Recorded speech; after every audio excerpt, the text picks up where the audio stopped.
Jaha, god morgon. Måndag morgon. Då ska vi ta och lasta lite material. Ska köras in till ett bygge här bredvid. Så vi får kolla lite lastning idag. Det händer inte allt för ofta. Men ja, njut av det.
Skönt att ha bakväggen inne.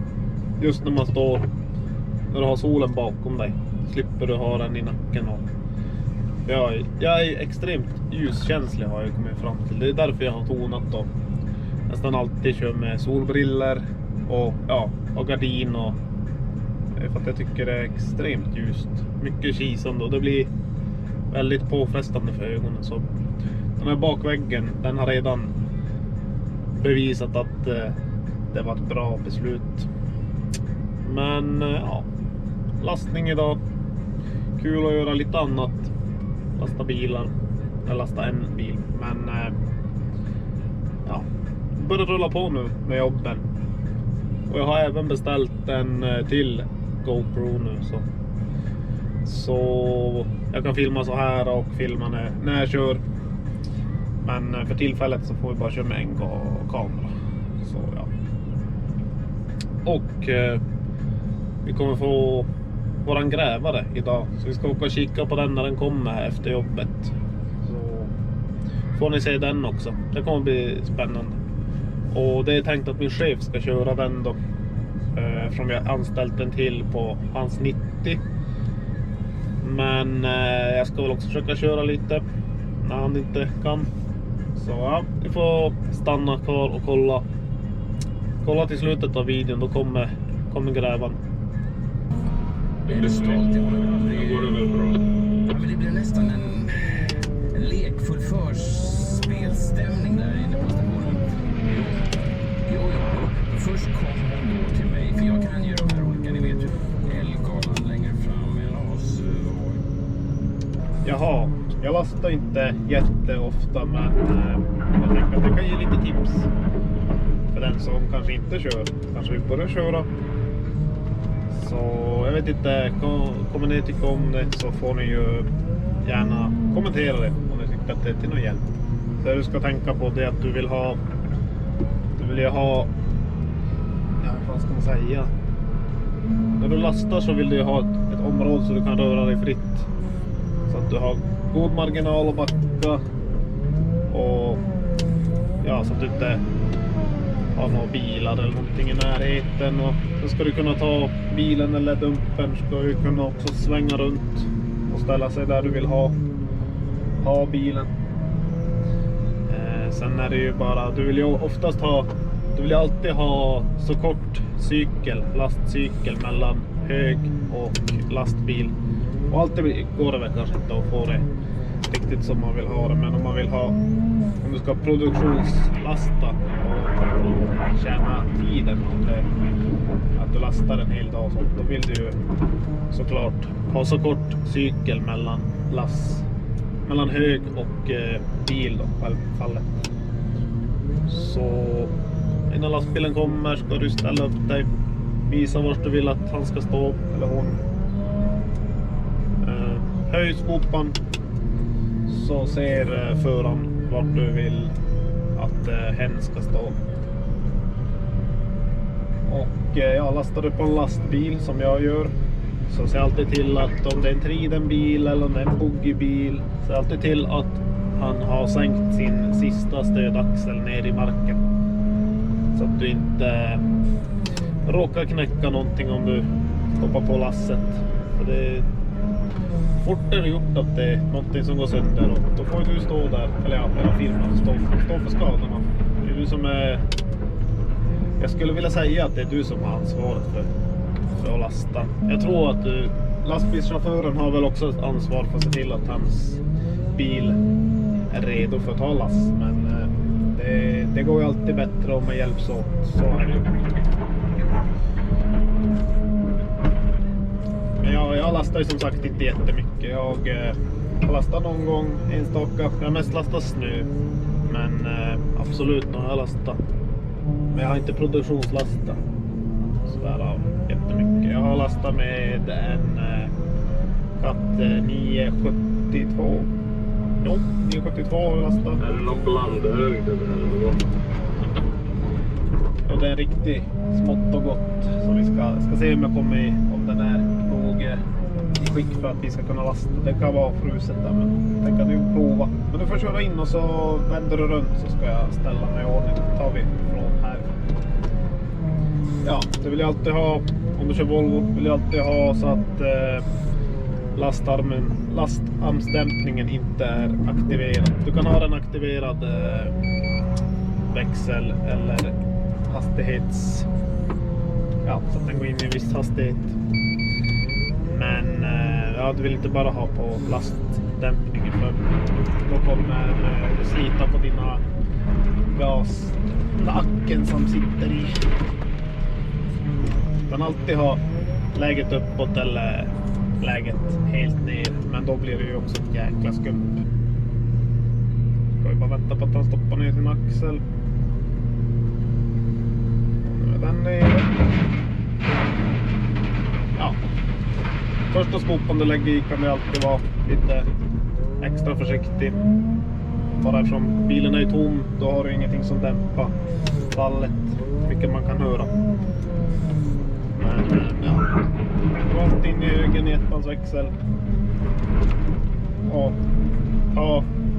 ska alltid ha bra axel eller däcktryck på framaxeln, för då kommer du inte sitta och tugga, du kommer inte nöta på däcken. Ska alltid in med skopan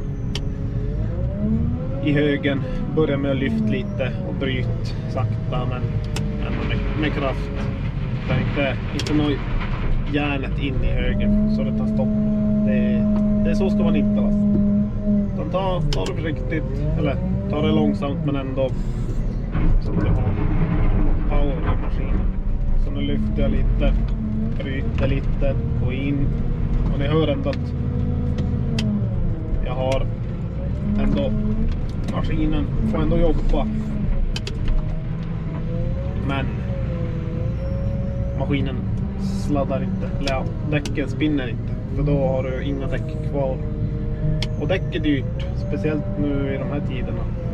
Så man vill spara på däcken, spara på maskinen, spara på bränsle.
kostar inte så mycket. Det är bara ju mer du lastar, ju mer van blir du. Det är ju som allt annat. Och allt annat i det här yrket. Ju mer du gör, ju mer van blir du med det du gör. Ja, säger ju sig själv. Och så vill du alltid rensa upp lastplatsen så att du inte har massa stenar som kan fastna mellan däcken på lastbilarna. För då oftast kanske inte föraren själv märker det, men kommer det ligga där mellan hjulparet och så till slut blir det punka. Och det vill vi inte ha. Utan det ska vara rent på lastplatsen och ja, så du inte själv håller på och hoppar omkring i maskinen. Det är inte heller kul att sitta och behöva spänna sig och ja. Eller om du håller på och lastar och det är ojämnt, så då finns det ju risk att du tappar materialet när du just ska gå och slänga över i flaket. Så och det vill vi inte heller. Vi vill inte tappa material på bilen. För vem vill få sten och skit på sin bil? Det är ju kul. Man vill ju grejerna ska hålla sig snygga och fina. Det är ju andras fordon vi ändå håller på med. Det är väl de tips jag kan ge i princip. Och har ni andra tips som jag kanske har missat, så skriv det i kommentarerna. Jag har fått höra från en person att han vill att jag skulle förklara när man jobbar så här då. Så jag vet inte, är det någonting som du kommer tycka är kul, så får ni gärna säga eller skriva det. Så jag vet om jag ska fortsätta med det eller ge det någonting. Många kanske redan kör, men många som kollar kanske inte kör maskin men vill börja. Så då ger jag gärna så mycket tips jag kan av det jag vet liksom. Jag vet inte heller allting. A few moments later.